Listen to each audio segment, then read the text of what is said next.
Good afternoon, everyone. My name is Terry McVinnis, the President and CEO of RTCA.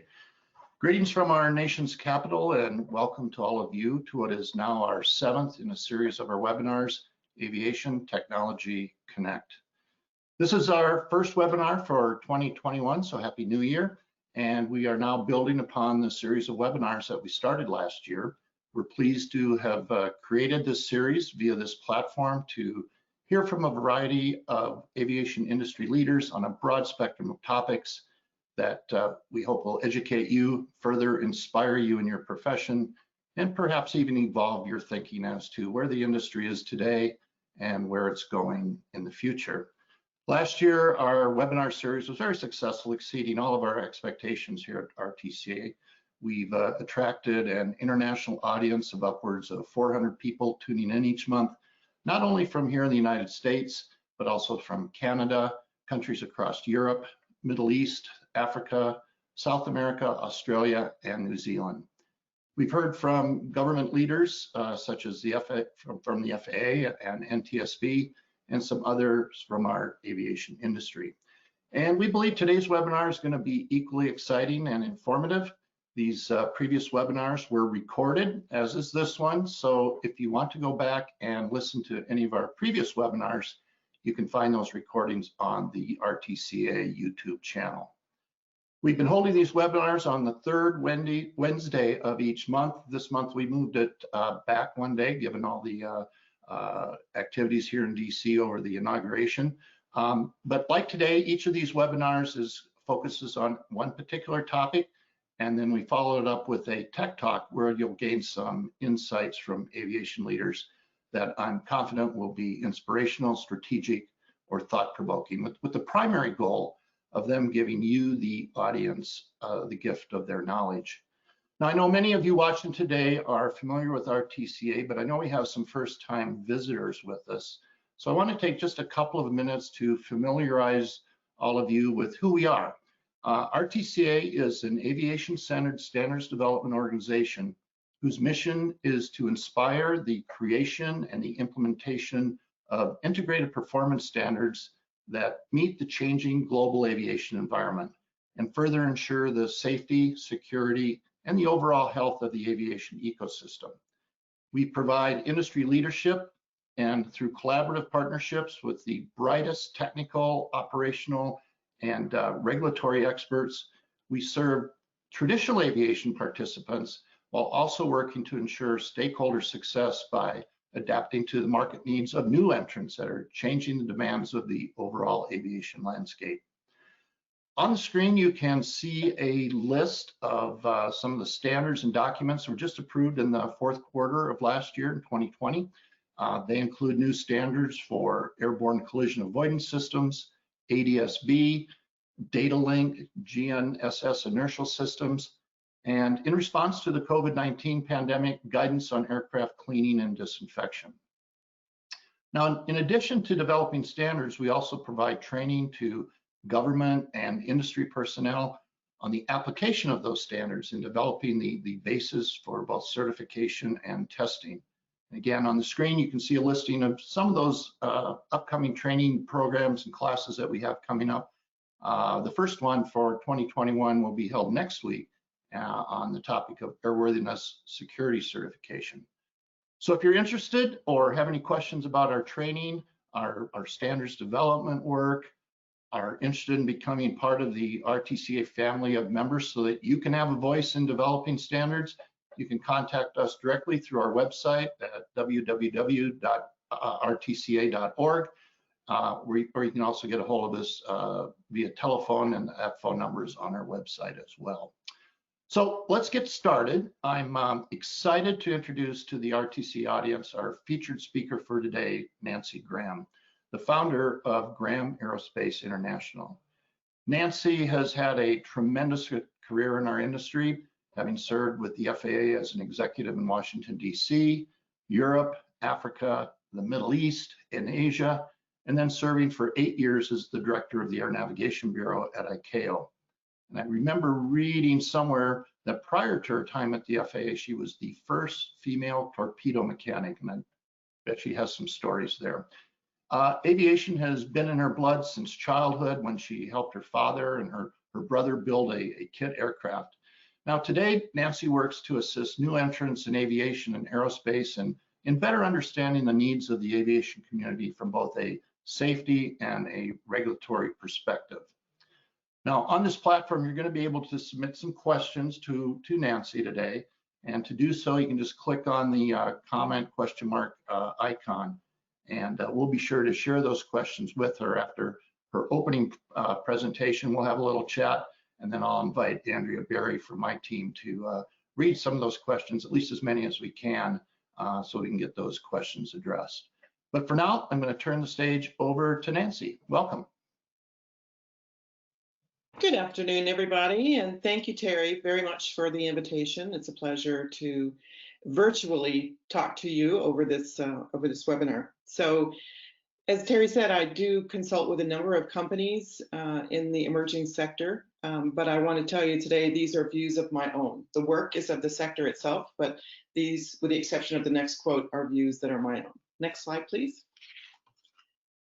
So the FAA has spoken.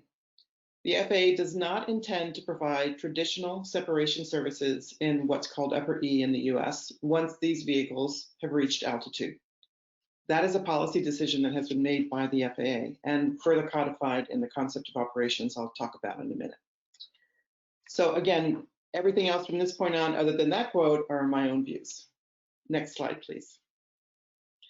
For this briefing, and only for this briefing, I'm going to use these definitions for this discussion. Stratospheric operations, you can argue where does the stratosphere begin and end, and where does space begin and end, but sort of pointless for this discussion. For this discussion only, I'm talking about ultra long range aviation platform operations that occur above flight level 500. Why? They are fulfilling some societal needs, first in telecommunications and internet services and other platforms for other needs going forward, but that's the initial. So they are fulfilling a societal need. Who are the operators? They're state operators, of course, in the US, the military, NASA, and others.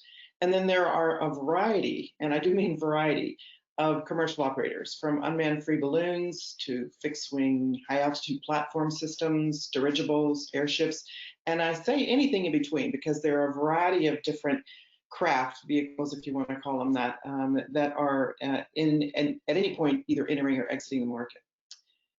How do they operate? That's really the subject of this discussion. Why are they different? There are different levels of supervised autonomy. And that's a loaded word in the aviation system, but in fact, there's more autonomy in the way that we speak of it in these craft than anything else we've seen to date in the aviation sector. You'll start hearing a little bit about a fleet management system that plans and conducts multiple operations under human supervision. So it's supervised autonomy. And when is this going to happen? Well, actually, one of these companies has over 2 million hours of stratospheric operations to date, and others are following. So it's been in operation now for a number of different years. Probably, I guess, about 5 years in operations. Next slide, please. This is a slide that's a MITRE slide, so I want to give them credit for this. They're looking, as many of you know, into the surface to space and really trying to answer a series of questions that they have here on the screen. How will various forms of traffic management be made seamless? So we're talking about collaborative traffic management in the stratospheric sector. What will that collaboration and that collaborative type flight look like? How will automated contingency management work? When do we structure the airspace, and when is it necessary, and when is it not? And what about the diversity of the different performance, the diversity of the performance-based aircraft themselves and the separation that then would follow? And how will this information be shared amongst the different craft at the different levels? So that work is ongoing. This sector is very active in collaborating with this work and very active in providing some new thinking to the way that this is being approached. Next slide, please. So how do they operate? So since 2015 or slightly before, there's been a growing sector of collaboration within AIA and within ICC AIA. So the industry has been driving this based on their own individual operations. And you'll see there that there are a number of different collaborative initiations under the regulatory framework, in the research framework, and also together under its industries collaborating by itself. So in essence, we're speaking of the collaboration of collaborative traffic management at altitude.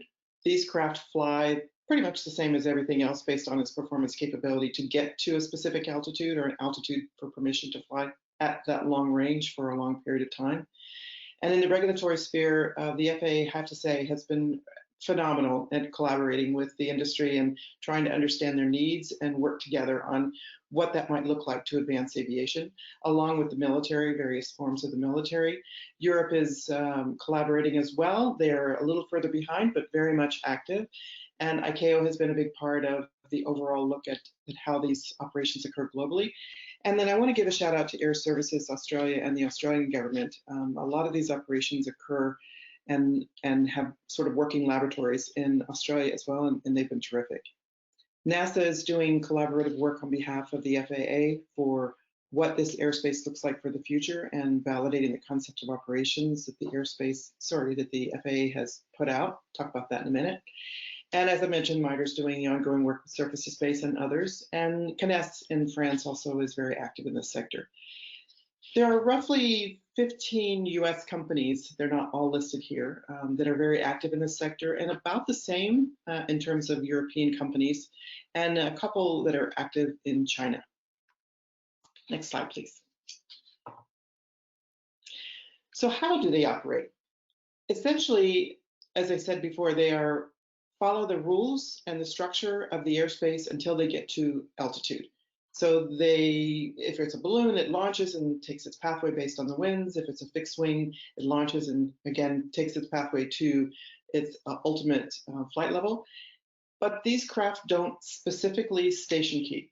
They are not able to. They're solar based, and so they're not able to specifically station keep. So they kind of hang around a general area and a general altitude, but they work at a specific altitude once the permission is provided. For example, they don't go below the agreed to altitude, for example, flight level 500. They use and are using the expanded UTM principles from lower, but based on the craft and how they operate. There's a wide range of how these different craft operate, as you might imagine, based on what they look like. Non-deterministic, probabilistic operational intents. So no like A to B, point A to point B. It's very much a stay in the range to provide a different service. The frequent and very frequent in intent update and replanning. So that goes on really on an ongoing basis. So at least in one of these companies, and very much the others, 2,000 pieces of information come off this craft a minute. And the ongoing intent and the update of that information, as well as an ongoing safety assessment, happens continuously. Ultra long range missions, so over a year's flight duration, at least one of these companies has well exceeded that. They're truly global. They are solar based, so they run around essentially around the equator, 10, 15 degrees north and south. And the operations that we're talking about at altitude are generally above flight level 500 and go up to flight level 700. Next slide, please. In addition to the performance and the operational intent of collaborative traffic management once at altitude, there is a companion of a safety, performance, and risk-based safety framework that is part of the same system. So this has been developed in collaboration with MITRE, Airbus, Loon, and AeroVironment.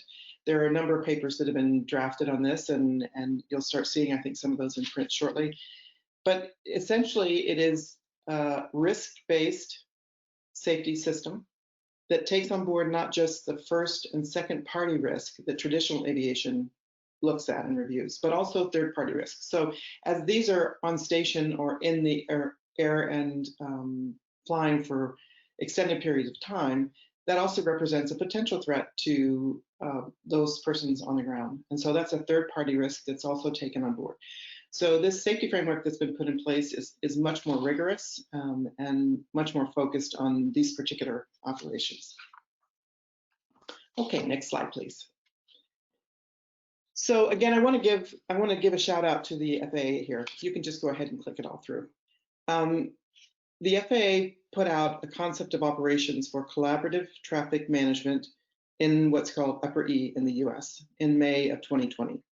And that was a result of about 2 years of ongoing collaboration with the FAA and others to look at what were the needs for safety in the area of the stratosphere and what made sense in terms of the automation capabilities, the autonomy capabilities of these craft. This is the high-level architecture that's notional for collaborative management in the stratosphere. And it does require that there would be standards protocols developed to communicate between operators and the platform service providers. But it builds on the UTM architecture from lower altitudes, but unique for the operational environment in the stratosphere. In addition, I mentioned that NASA is doing ongoing testing and validation of this concept. There are a series of operators that are working with NASA, and Europe has begun their assessments and will be doing something very similar very shortly. We expect that has already begun actually in November of last year and will start in earnest this year. Okay, so the next slide. Really, for my interest here, the question is, what can we learn from this sector? So this is a unique operational environment. It's low density and therefore to a certain extent low risk. They're practicing safety management in a very, very thoughtful and very interesting way, in a much more risk-based way than we have in the past, including third-party risk management.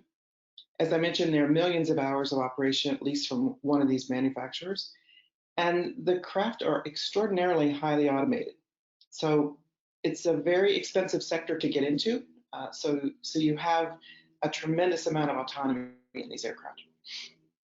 How do we use this sector as aviation professionals? How do we begin to think about how we use this sector to learn more and to put in place best practices for human-machine teaming? So we know moving more toward supervised autonomy that there are different tasks that the human will do, at least from the command and control function of the mission control operations, and also what are the off-nominal situations? What can we learn from that to best assign the duties to the human that are most appropriate for the human, and what can we let the machine do that the machine can do best?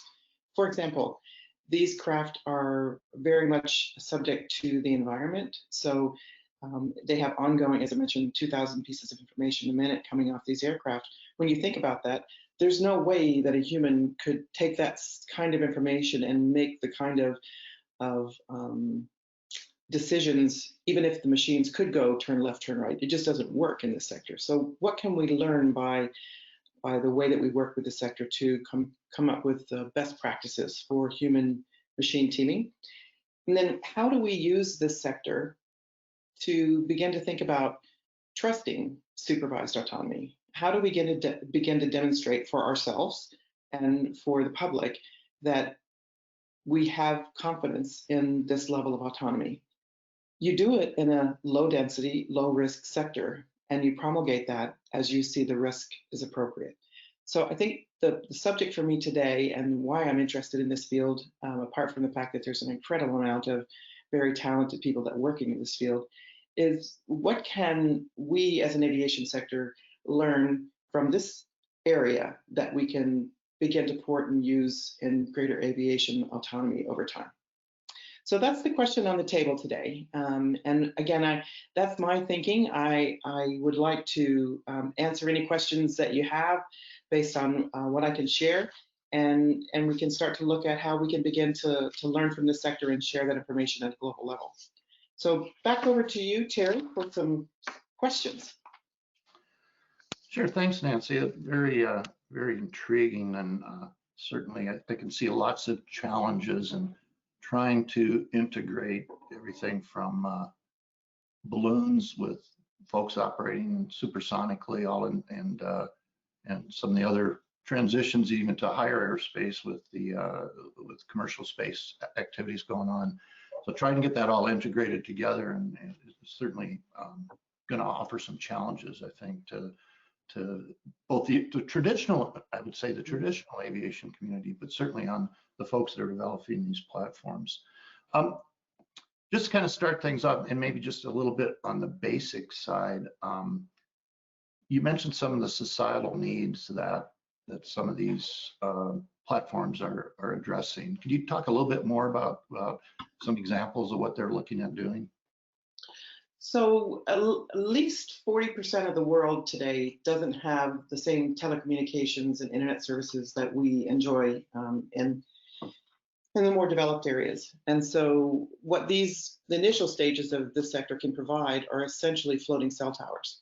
So the initial focus is on providing telecommunications and internet services, which are very expensive. And so it's intended to provide those capabilities in more remote areas or areas where you don't have coverage for either geographic or financial reasons.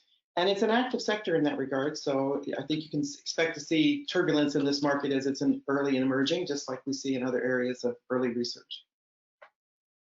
Great. Certainly the successes we've enjoyed in the traditional aviation community have been based on improvements in our safety culture and some of the processes we put in from a safety risk management program. And you brought up some of the safety framework and the work that they're doing. Have you seen any evolution in terms of how that is going with some of these new folks in this space?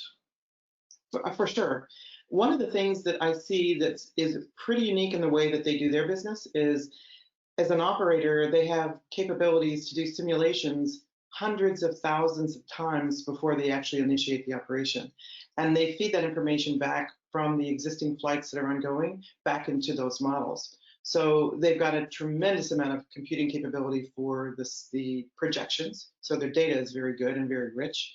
And in addition, as I mentioned, they're looking not only at first and second party, any kind of, but they call it a victim-centric, I actually don't like that term, but they call it a victim-centric focus, so that they're looking at any harm that would come from, two craft coming together, although they're unmanned, but anything that would happen that would in any way impinge on man traffic, and then potentially anything that would happen on the ground as a result of some type of incident. So they really are looking at it in a very comprehensive way, and using the principles that we've valued in aviation through safety management, but really looking at risk and performance base. So I see it as taking the roots of where aviation has started and then building on that for the additional risks that this particular sector provides. Great.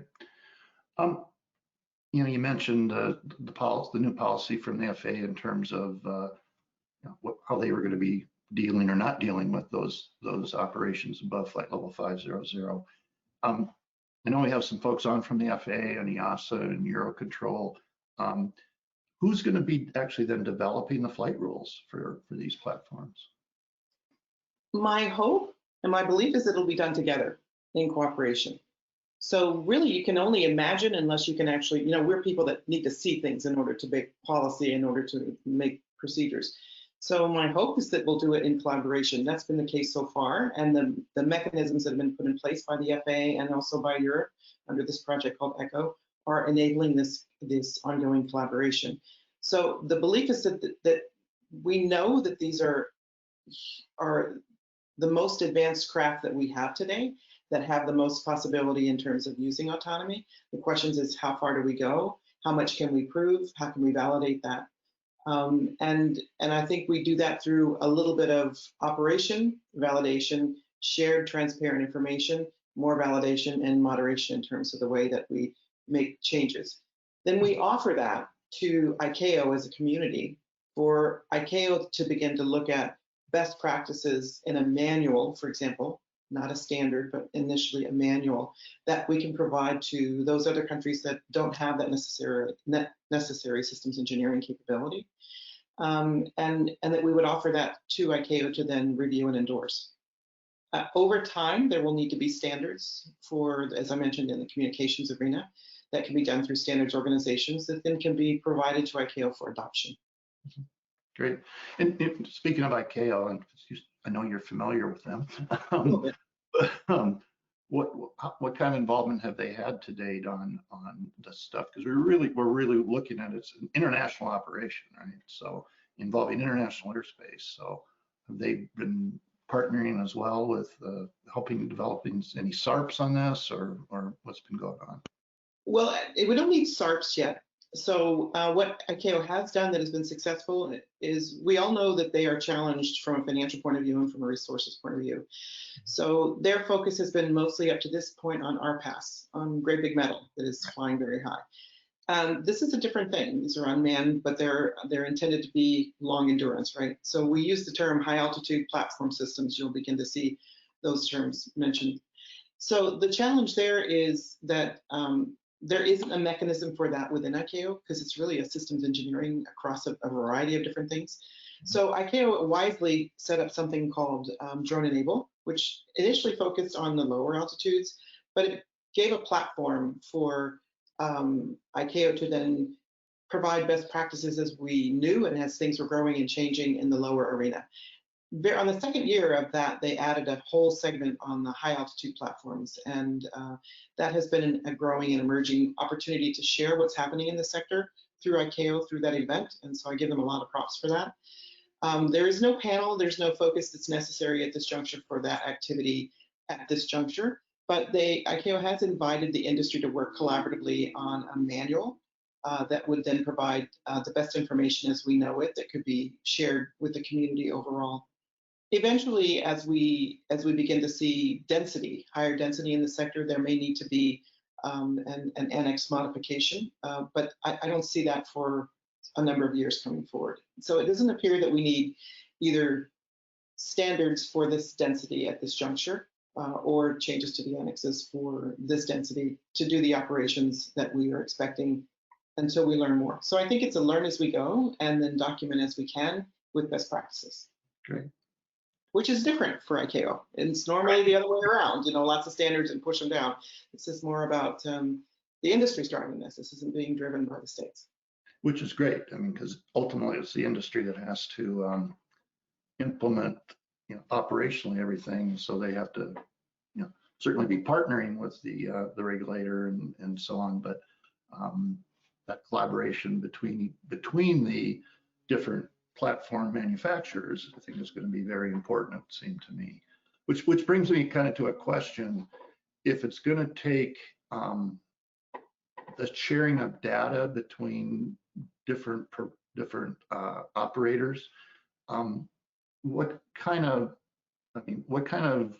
protections are people thinking about in terms of protecting their IP, protecting the use of that data across those exchanges? Has there been talk on that? Lots. So I will say that this sector has been more cooperative in working with each other than any other I've seen so far. And there's a reason for that. So the alternative is either we just simply raise what we know as the command and control system from today to that altitude, which really doesn't make any sense, and that's why the FAA is not doing it. But comes with that the infrastructure that's necessary, the expense that's necessary for states, and the staffing that would be necessary to do that. It's not necessary. So that's one option. The other option is for the industry to create something. And although we haven't come to this conclusion as a sector, this is my personal belief, speak for myself only here, I believe that eventually the industry is going to need to provide that information in a transparent way, and in a way that the air navigation service providers can consume it for complete transparency for off-nominal situations. So we haven't got that far yet, but in my personal view, I think that's the best way. There'll need to be standardization, and there'll be protocols and information that's exchanged with each other, and that's part of what NASA is exploring at this point. But I believe that's the only viable way forward, and it's the safest way, it's the most economical way, and I think it's the way that provides a future for us to build in the sector, so that you're not building something that can't be built upon. Great. I'm going to ask one more question and we'll turn it over to the audience, but you did talk about the collaboration that is going on within the industry, and certainly because I saw that on the folks that are building the platforms, but going down the supply chain and looking at folks like the avionics manufacturers, is there collaboration in this space going on there as well? I would say, limited. It's It hasn't been a subject of a lot of discussion so far, so I would say that's sort of limited. It's still pretty early days for these companies, and with the exception of the high altitude balloon folks with Loon, everyone else is still in early days of their testing and operations, or modifying them from something else that they had already in place. So there hasn't been as much in that sector so far. Okay. Some more opportunities there. Yeah, for sure. Collaboration, right? So I'm going to pause and invite Andrea Berry from my team to see if we have any audience questions that Nancy can address. Yes, we do. Great. So the first question is, what could international organizations like the World Bank do to help developing countries to benefit from this technology? That's a great question. This sounds like a Charles question. That's a good question. I think there are certainly possibilities. There has to be, one of the challenges of doing it on that basis is it has to be regional. So as I mentioned, these craft can't station keep per se. They have to have a region where they operate based on the ability of the winds to move them back and forth and up and down, etc. So there has to be an agreement among a particular grouping of states. So that's right for a project like the Banjul Accord or the East African Community, or where you have agreement in a small grouping of states. That would be an opportunity that could then be brought to bear through the World Bank. The manufacturers and the operators are well positioned for that. It's more a question of an agreement between the World Bank with a particular grouping of states. That could be in Asia as well for a grouping of smaller states, Indonesia, for example, and the challenges that they have with the number of islands. But there are a number of opportunities for the World Bank to begin to think about how they could facilitate a grouping of states or a region to take advantage of this technology for telecommunications and internet services. We know that what that brings, it brings economic benefits and it raises the standard of living. So I would say there's great opportunity there.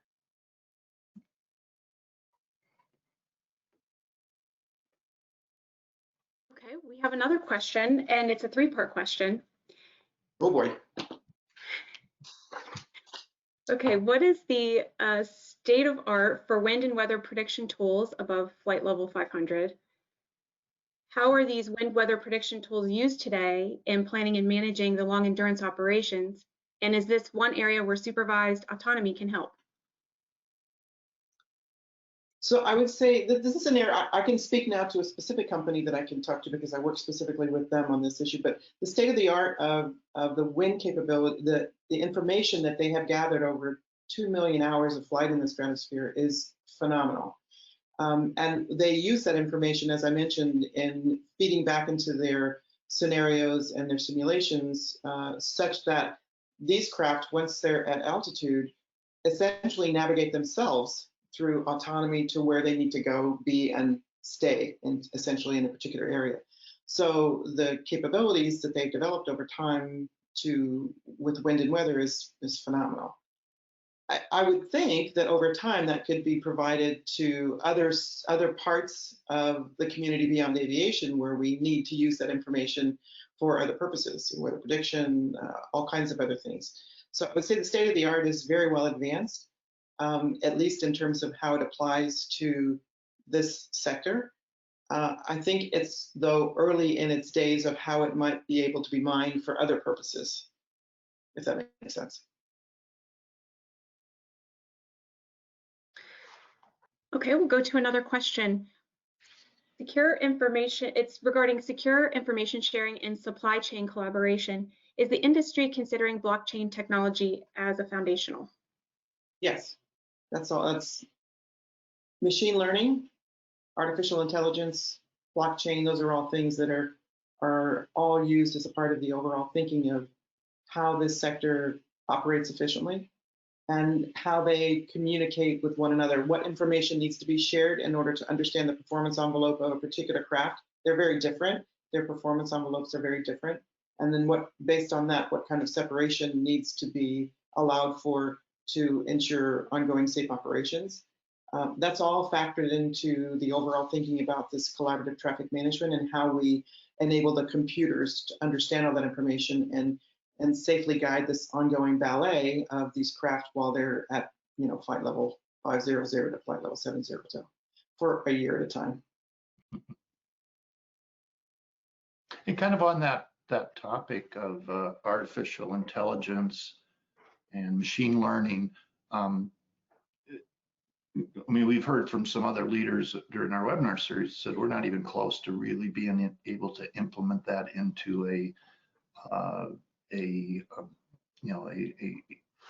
system of operations yet. How do you feel about that? Are we there yet, or is there still a lot more work that has to be done? I think there's a lot more work to create trust. We have to validate that for ourselves, right? And the way you do that is by doing it, but you do it in a low density sector, in a low density way, in a low risk way. And this, for me, is the ideal place to try that out. So I can tell you for certain that these companies are using machine learning. Artificial intelligence is a different subject of which I'm less schooled, but certainly for machine learning, they're using that on an ongoing basis in the navigational algorithms to enable their continued operation. Artificial intelligence is a touchy subject, and I would say it's one that we just sort of generally are scared of in aviation. Although you go back to the early ACAS, TCAS days, I mean, in fact, we've been using this for a long time, but not in a way that's relatively understood. And then we have some issues, and it frightens us to.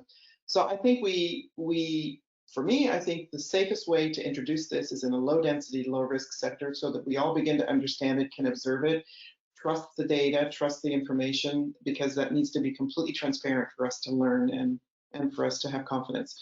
So that's the opportunity for me, apart from this very interesting stuff that they do, is the opportunity is what can we learn and how can we use this sector as a way to enable our thinking in other sectors. It will be some time before it's in high density, for sure. So let's see what we can learn in this low density sector that we can export and build confidence. And when you talk about the need for trust in this, with this supervised autonomy,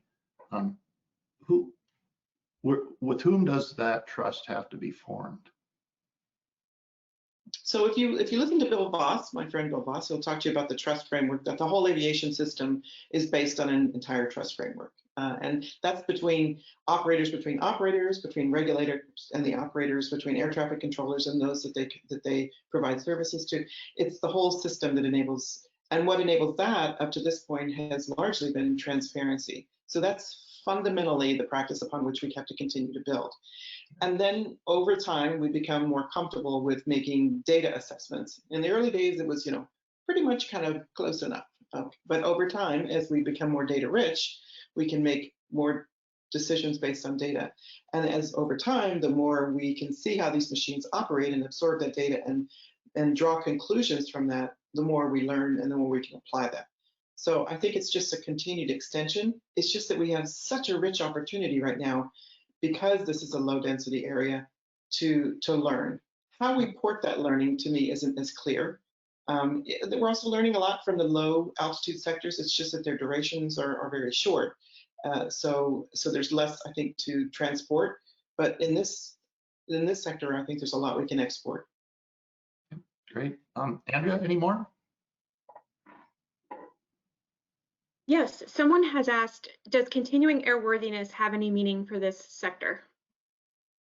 For sure. So as I mentioned, there are different craft from all the way from dirigibles to balloons to fixed wing, and they each have their own standard by which they achieve airworthiness capabilities, and they each have their own pathway toward what that may look like for an airworthiness certification. All of that combined together equals a performance capability. So a certain amount of reliability for that particular design, for that particular performance capability, which then feeds into, based on that, how close or how far do we need to keep these things based on that capability and the risk that it provides. So yes, each one is unique. Each operation craft is unique, and sometimes even within the craft, there may be different models or different versions, and each within that fleet may be different in terms of its performance envelope. So yes, there is an absolute pathway that's unique for every particular vehicle that we allow into that airspace.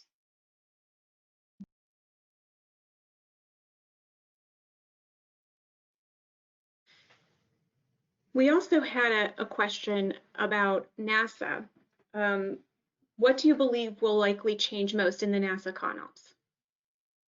It's early days, so it's hard to tell. But the purpose of the technical cooperation levels is to validate the concept of operations, to use actual craft and the simulations that they provide, but then validate that information. Is that concept of operations that the FAA has put on the table doable? Is it safe? And so NASA has worked already now for, it's been about 7 months with the industry on building those scenarios and simulations, but it's early days. So I would expect there to be, like in the lower UTM world, the series of technical TCLs validated and then were incorporated into an updated version of the UTM document, concept of operations. I think it'll be the same. That's the same pathway that's planned, I believe, from the FAA for their concept of operations. And as I mentioned, Europe is gearing up as well. They've been party to the early thinking. Their structure is now in place on a project called ECHO. They call it higher altitude airspace. It's just a different name, but it's the same thing we're talking about. So really looking forward to collaboration there. My hope is that there's an ongoing collaboration between the FAA and Europe. There has been for many other things, and I expect there to be for this as well, so that we can together come up with what's going to work the best for the globe. And then hopefully submit that to ICAO for its review and eventual adoption in collaboration with other countries. China, as I mentioned, has some ongoing manufacture there, but at the moment it's predominantly the US and Europe.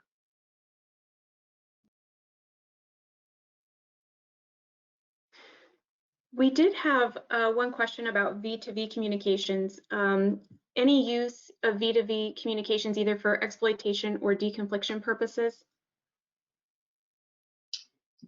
V2V or B2B? V as in Victor. I can't answer that. I don't know. Yes, we'll see if they provide additional details on that one. So we have a question about the HAPS ops, and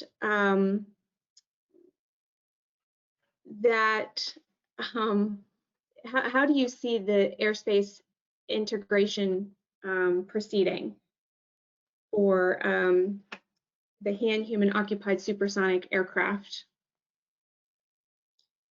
That's a good question. That's kind of a hard question at this juncture. So I'm going to give you my personal view. Okay, now there's nothing to confirm what I'm going to tell you. This is my personal view. My view is that we will see something like this in the early days, that there will be a piloting command sort of notion for everything that's fixed wings, that's not a balloon or dirigible, right? Until you get to altitude. And then once you get to altitude, it is a steady state, different concept of operations. Because you're going to have people in the supersonic aircraft, I believe there's going to need to be a specific corridor that's assigned to, I believe, that's assigned to the supersonic aircraft. It's got people in it. It will have to have deference. So there'll need to be information that's shared, but I believe that you'll end up having essentially a corridor. Now, again, it's going to be very low density for the supersonic aircraft as well, but we still have to test out what a wake might look like in terms of how we figure out what the distances might need to be between a fleet of different things that are going to hang around for a while, different high altitude platforms versus a supersonic. Some work still needs to be done there, but because you have people in a supersonic, I think it's going to need a protected corridor, and it'll be literally a protected corridor for the others then stay away from. That's pretty simple, but that's my sense. Okay, we had somebody write in that V2V is vehicle to vehicle. They clarified that. So is there any use of vehicle to vehicle communications for exploitation or deconfliction purposes? Yeah, there's discussion. I'm sorry, I didn't understand the question earlier. Yes, for sure. That's part of the ongoing discussion within the industry is what information needs to be shared based on your performance envelope. And then when do you share it? When, because these are in the air for such a long time, how far in advance do you anticipate a potential conflict? And at what point do you need to solve that because of the non-probabilistic capability of the craft themselves? So it's expressed as sort of a ballet, and that's why you have to have the machines do that work, because there's so much more information that has to be continually recalculated on an ongoing basis in order to make that prediction. So absolutely, that's what's being discussed between the industry, and they've been terrific about sharing their performance capabilities to enable that discussion. It has to be transparent, so they've been great about sharing that. So thanks for clarifying that.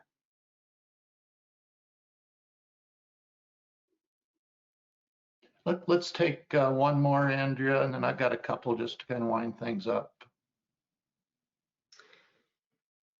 Yeah, I think most of them that just came in recently had to do with vehicle to vehicle. So I think we're wrapped up on this end for now. Okay, great. And if there's any others that come in, we'll get those to Nancy and get the answers, and we can always feed it back to the person that asked the question. So we're pretty good at doing that. So I've got just two more questions for you, Nancy. And one of the things that we've come across, especially when we're talking about the lower airspace operations below 400 feet, there seems to be, I don't want to say it's controversy, but there's always a question, who owns the airspace? Mm-hmm. And, you know, if you ask the FAA, you know, they own the airspace, but, you know, some cities think they own the airspace. And so there's always this little bit of a little conflict and or at least discussion about that. Is there a similar sort of thing above 500? Yes, there is. And it's inconsistent around the world. So if you take that, extrapolate that same argument that we have in the US, if you go back far enough, the military owns all the airspace all the time when it's necessary, right? And then it's allocated to civil purposes when it's not necessary and in use, and then sub-allocated to different areas for different reasons beyond that. If you take that all the way back to a global level, there's no agreement on where military airspace ends and civil airspace begins in ICAO parlance. So that makes it even more complicated in the stratosphere, or even where space begins and space ends, or the stratosphere begins and stratosphere ends, right? So yes, as these craft begin to provide services, it takes a combination of ministries to agree on a series of things. First to overfly, then to persistently fly, then to provide services, right? So it takes a Ministry of Telecommunications to have that blended into their overall communication strategy. Most countries have an objective to have internet services for their public. And then the military has to be party to and understand what's on board these crafts so that it's not being used for nefarious purposes. And then aviation has something to say about you know, how they operate and how they go back and forth between what we consider to be altitude and sometimes, you know, extending into launch and land. So it is an ongoing collaboration with each country, with all three sectors, and that's what makes it complicated. It's also complicated by the fact that there's no ground language, if you will, that's been established at ICAO. We don't even have names for these things yet. So we're within the sector, we're still working on the definitions, which is where you start in a standards process for what we're even talking about. What do we even call these craft? They're called aircraft because they're called aircraft by ICAO, but they really aren't, and they are really something totally different. So we're still in the early days of what that language looks like. But I will say that during the course of 2021, you'll see that nailed down. I think the sector has come quite far in that regard, and you'll see publications on the safety approach. You'll see publications on the cooperative traffic management, and I think you'll begin to see publications on what the definitions look like and that are new to us. For example, supervised autonomy is one of the ones that I think we'll begin to see, right? Fleet systems supervisory network, you know, as opposed to a command center, a command and control center. It's a very different way of thinking than the way that we think today in terms of our singular pilot and command sort of. So I think you'll see a lot of maturation in the sector this coming year based on that. Yeah, great. Then just kind of the final wind up, I'd say. So I think it was your last slide, you said what can be learned. And so I'm thinking too, what can the traditional operations learn from this sector? What do you see can be, kind of fall downhill almost literally in terms of operations at the more traditional levels? Are there things that you see that we'll be able to learn that will help improve efficiencies, operational abilities, and so on? Still early days there, but I do think there are three things where I think there's opportunities for learning. One, I mentioned human machine teaming. That is an ongoing area of study that I think needs more input, and particularly reliance on automation and how we enable ourselves to begin to feel comfortable with that. What kind of data do we need as humans to begin to feel comfortable with that? The second area I think is the focus on trusting that automation. So we trusted it in other sectors. You get on one of those little trains that goes around the airport. Nobody cares anymore. There's nobody. It's very different. Pretty soon we're going to have helicopters that are UAM craft that are delivering people. So it's a changing environment, right? But I think there's something to learn from the low density area. And I think there's also something from an environmental point to learn. The way that these craft navigate themselves based on the input of data, of environmental information, wind information, weather information, is crazy accurate. And providing that capability and additional information to the airlines in a dispatch sort of sense and in an ongoing fleet management sense, particularly for transatlantic and trans-Pacific flights, for international flights, I think there's a tremendous amount of opportunity there. I don't think that the industry's packaged it yet well to have that discussion. They're so focused on particularly the mission of the moment. But I do think there's opportunity there for learning, and you may begin to see some of that conversation this year as well. Great.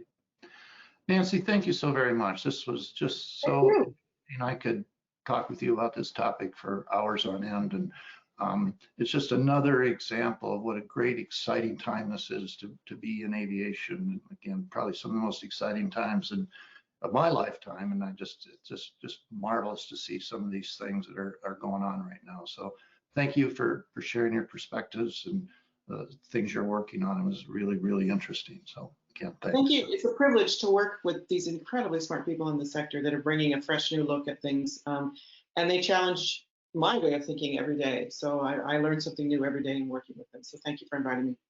Great. Thank you.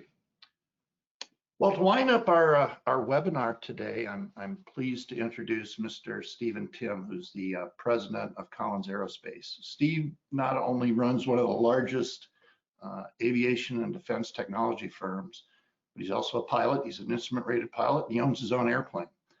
Steve's no stranger to RTCA. I first met Steve upon joining RTCA a little more than 2 years ago, and he was a member of the RTCA board of directors.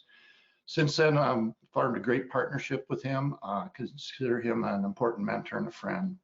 So for our Tech Talk portion of the program, Steve's going to share some of his thoughts and preview some of the technologies that are under development in this COVID-19 world that we now live in, that will be adding some additional protection measures on airplanes and other links that are going to enable increased travel around the world.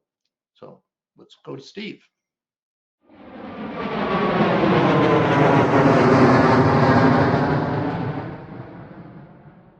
Hello, I'm Steve Timm from Collins Aerospace. I've been looking forward to speaking with you today, specifically on some of the ways that we're working to make flying safer, healthier, and more efficient. In the past, I've served on the RTCA board, actually for several years, and so I understand firsthand RTCA's impact and influence when it comes to providing standards while we modernize the aviation industry. And that mission has never been more important than it is now, of course, and so I appreciate your time. We all know too well the impact COVID has had on the world's health, the global economy, and of course, commercial aviation in particular. But there's hope on the horizon and growing reason to be optimistic. The vaccines we've all been waiting for are coming. More are in different states of approval, and distribution is certainly underway. And that's exciting because it allows us to envision a time when we can all travel freely, whether for work, to see family, RTCA in person, or even take a vacation. But here's the reality. Before the COVID pandemic, passenger traffic was an all-time high. The commercial aviation supported more than 65 million jobs worldwide and generated nearly $3 trillion in annual economic activity. But now passenger traffic is down 66%. And on top of that, more than half the world's borders have some kind of travel restrictions in place. And analysts forecast it's going to take 3 to 5 years for passenger traffic to return back to 19 levels, driven by international traffic, of course. So I believe it doesn't have to take that long. If the public and private sectors work together, if government and industry take bold enough and broad enough measures, we can accelerate economic recovery for the industry and restart the global economy. And some of that is already happening, but we can do more to not only help the recovery take hold, but to protect us from any of these new health threats that may develop in the future. One of the things we're focused on at Collins Aerospace is what I call the contactless journey. This is something we've been very excited about for some time. It's innovation that our industry has spent years developing and perfecting. And while we're partnering with airlines, airports, regulatory authorities, biotech companies even, to bring these exciting and emerging solutions to life at airports around the world, more needs to be done. These are solutions that can mitigate current challenges, but also prepare us for those challenges that might lie ahead. We're working on revolutionizing the entire passenger experience, something that starts before a passenger even arrives at the airport, and then flows through check-in, boarding, the flight itself, landing, and then picking up your bags, and eventually exiting the airport. So let me walk you through what the contactless passenger experience might look and feel like. First, the health of a passenger has been confirmed before they even walk in the airport. I'll talk more about that and what that looks like in just a moment. But for now, let's assume that this is true both for domestic and international flights. First, utilizing self-drop bag tagging solutions, tracked using technology we already have today, so your bags can be dropped off in convenient locations outside the airport. Once a passenger arrives at the airport, they're guided by wayfinding solutions designed to reduce congestion at the airport and allowing for social distancing. And then integrated biometric tools eliminate physical touch points during check-in, ticketing, security screenings, and boarding, with non-touch temperature screenings in place as a final check. And similarly, wayfinding systems await arriving passengers to help maintain physical distance in baggage claim and in transportation lines just outside the airport. Nearly everything I've described here is possible, in some place already happening. We have the technology right now. And here's what's interesting though. These solutions weren't even originally developed to combat COVID. They were designed to create more efficient travel experiences when traffic was at its peak. And now we're focused on accelerating complementary technologies that will add yet another layer of protection for passengers and frontline employees, whether at the airport or in the aircraft. So in the future, you can expect to see things like touchless lavatories with automatic water faucets, toilet lids, soap dispensers. We're partnering with universities and other companies to deploy innovation that are able to quickly sanitize the air and surfaces within the cabin. And these solutions are in addition to the already installed surgically graded HEPA air filtration systems that are now on airplanes. We're working to extend these systems beyond large commercial fleets to include business and regional aircraft as well. Seats will have embedded materials that can suppress the spread of viruses and bacteria. We'll also have the ability to use UV lighting to spot unsanitary areas and disinfect them. Sensing technologies are emerging that will be able to detect pathogens in the air at airports or on airplanes. If you add on machine learning to reduce gate turnaround times, all of this will not only reassure those who are flying, but enable a more efficient, secure, and passenger-friendly experience. Turning all this into everyday reality will reassure passengers around the world, which will ultimately help restart travel and the global economy. But there remains a missing piece, something I alluded to before. It's the need for what I'm calling immunity passport. It's the very first step in the contactless passenger journey. Basically, it's an individual's travel credentials that contain their current vaccination or COVID-19 test status. Not their health records, but the credential that validates their immunity or testing results. It would be encrypted for privacy and designated to that time period and their itinerary. No single airline, airport, or even country can make these changes alone. It's going to require a strong partnership with governments around the world to move us closer to global standardization across the entire travel ecosystem. A touchless journey is going to require a cloud environment with ironclad security. And of course, collaboration among its stakeholders is going to be needed so that the passenger improvements are fully integrated across the entire journey. But as reported in the Wall Street Journal earlier this month, I found it interesting. There are already several competing standards for technology. So we know that there's going to be strong international collaboration for standardization required. We know what we need to do. There's a precedent for how we do this. Just think about the changes after 9/11 with TSA. We knew we acted quickly to make modifications to airports and airplanes internationally. And now we have to act quickly, so we don't find ourselves in a situation where passengers are vaccinated, they're ready to fly, but still face travel restrictions at every turn. This is how we'll get people, the economy, flying again. This is how we're going to move forward. So I thank you for your time today. Thank you in advance for what you're doing for our industry, for our recovery. And next time, I hope to see you in person so we can connect in person and get a chance to catch up on the progress that we're making. Thanks again.